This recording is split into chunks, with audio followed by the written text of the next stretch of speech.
दोस्तों, महाभारत की रणभूमि में एक से बढ़कर एक योद्धा थे। अर्जुन, भीम, द्रोण, भीष्म। लेकिन एक नाम ऐसा था जो रहस्य से भरा था, कर्ण। और हैरानी की बात यह है कि स्वयं युधिष्ठिर धर्मराज कहलाने वाले पांडव ने कर्ण को अर्जुन से भी श्रेष्ठ योद्धा माना। पर क्यों? क्या सिर्फ दानवीरता के कारण, या सिर्फ कोई ऐसा रहस्य जो आज तक छिपा था? क्या कर्ण की शक्ति अर्जुन से ज़्यादा थी? क्या भगवान कृष्ण भी जानते थे ये सच्चाई? इस वीडियो में हम जानेंगे वो रहस्य जो आपको चौंका देंगे। और जानिए कि युधिष्ठिर के इस निर्णय के पीछे क्या था वो गहरा कारण। तो वीडियो को अंत तक जरूर देखिए, क्योंकि एक ऐसा रहस्य है जो आपके सोचने का तरीका ही बदल देगा। महाभारत के युद्ध से पहले जब पहली बार कर्ण और अर्जुन आमने सामने आए थे, तो पूरी सभा सन्न रह गई थी। द्रोणाचार्य के सामने अर्जुन अपनी धनुर्विद्या का प्रदर्शन कर रहे थे, और तभी अचानक कर्ण ने आकर चुनौती दे दी, अगर अर्जुन योद्धा है तो मैं भी उसका मुकाबला कर सकता हूँ। सभा में सन्नाटा छा गया, लेकिन कर्ण का आत्मविश्वास सबको चौंका गया। उसने अर्जुन की हर कला का जवाब देने का दावा किया, लेकिन उस समय कर्ण की जाति को लेकर अपमान किया गया। सूत पुत्र हो तो मुकाबला नहीं हो सकता। और यहीं युधिष्ठिर ने पहली बार देखा, ये कोई सामान्य योद्धा नहीं बल्कि ज्वालामुखी है। उसकी आंखों में लज्जा नहीं बल्कि शौर्य था। शरीर से नहीं, हृदय से योद्धा था कर्ण।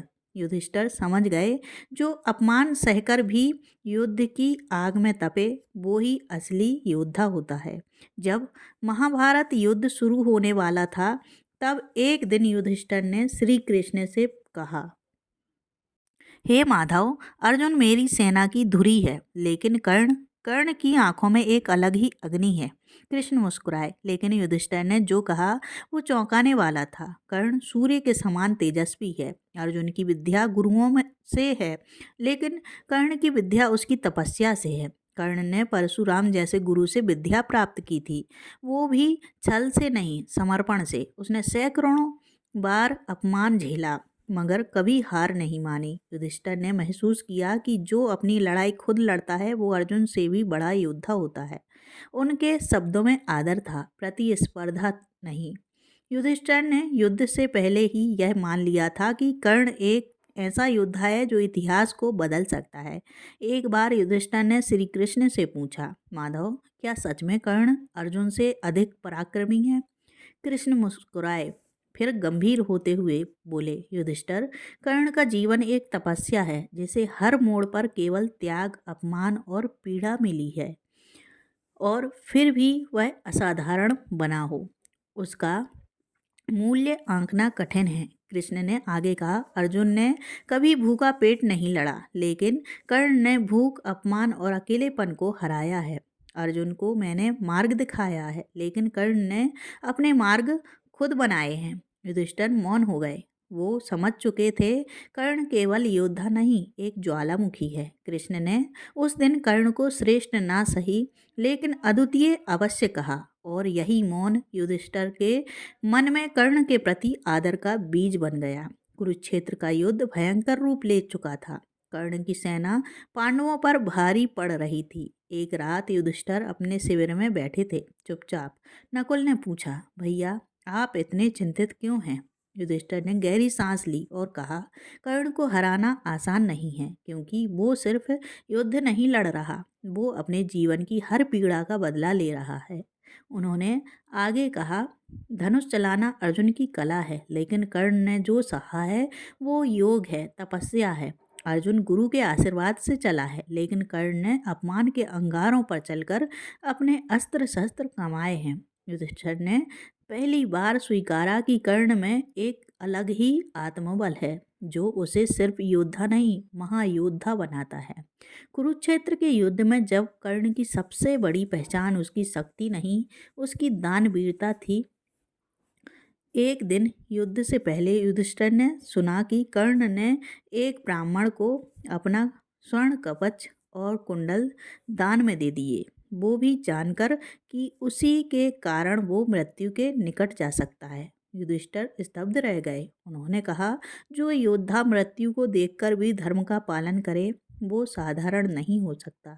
जिस क्षण उसने अपनी रक्षा छोड़कर ब्राह्मण को कवच दान में दिया, उसी क्षण वो मेरे लिए अर्जुन से बड़ा योद्धा बन गया। कर्ण ने न सिर्फ धन और शक्ति का त्याग किया बल्कि स्वयं की सुरक्षा तक दान में दे दी।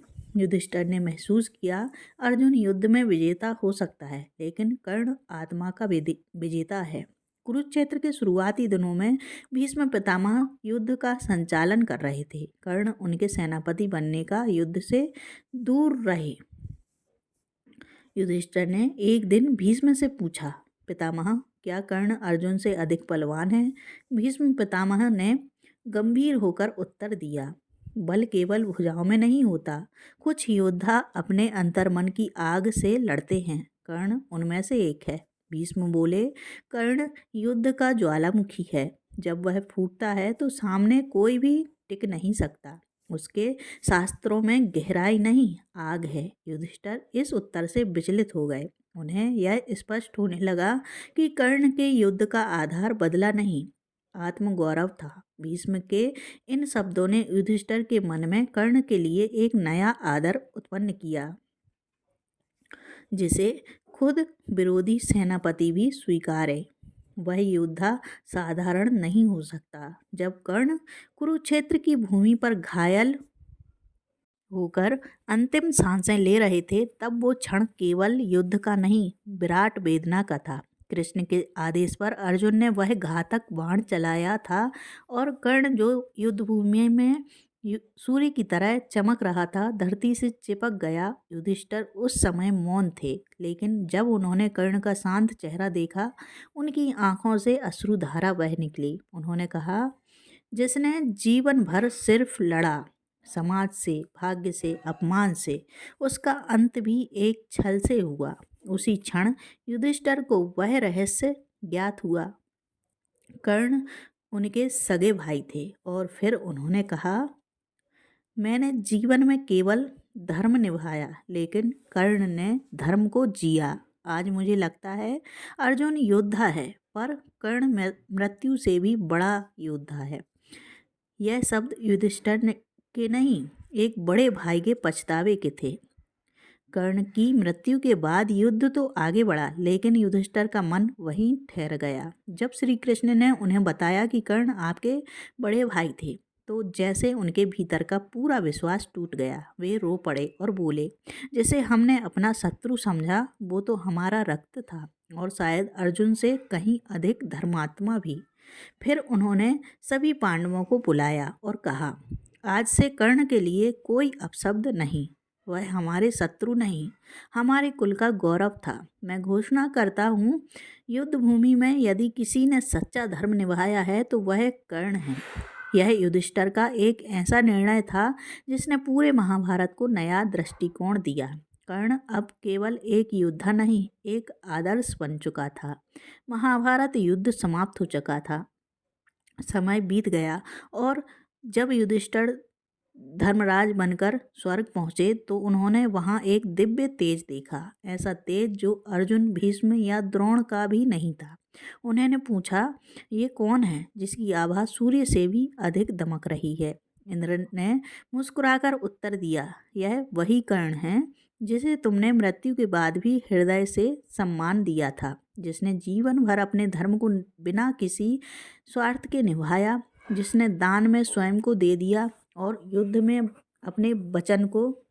युधिष्ठिर नतमस्तक हो गए। उन्होंने हाथ जोड़कर कहा, मैंने युद्ध भूमि में एक योद्धा को समझा, पर वह तो दिव्य आत्मा थी। स्वर्ग में भी कर्ण की आत्मा को वह स्थान मिला जो केवल तपस्वियों और त्यागियों को मिलता है। युधिष्ठिर अब न केवल कर्ण के भाई थे, बल्कि उसके सबसे बड़े श्रद्धालु भी बन चुके थे। दोस्तों, कर्ण ने अपने जीवन से जो सिखाया, संघर्ष में भी धर्म, अपमान में भी समर्पण और शक्ति में भी विनम्रता, वो किसी ग्रंथ से कम नहीं। युधिष्ठिर ने आखिर में स्वीकार किया कि अर्जुन की विजय हो सकती है, पर कर्ण की पराजय भी विजय से बड़ी थी। जो योद्धा युद्ध हार कर भी लाखों हृदय जीत ले, वही सच्चा योद्धा होता है। इस जानकारी से हम सीखते हैं प्रतिभा केवल गुरु या कुल में नहीं होती, बल्कि तप, त्याग और आत्मगौरव में बसती है। कर्ण ने यही सिद्ध किया और युधिष्ठिर ने इसे स्वीकार कर उसे अमरत्व दे दिया। दोस्तों, अगर आपको कर्ण की यह अद्भुत गाथा प्रेरणादायक लगी हो तो वीडियो को लाइक करें, कमेंट में जय कर्ण जरूर लिखें और चैनल को सब्सक्राइब करना ना भूलें। धन्यवाद। जय श्री कृष्ण।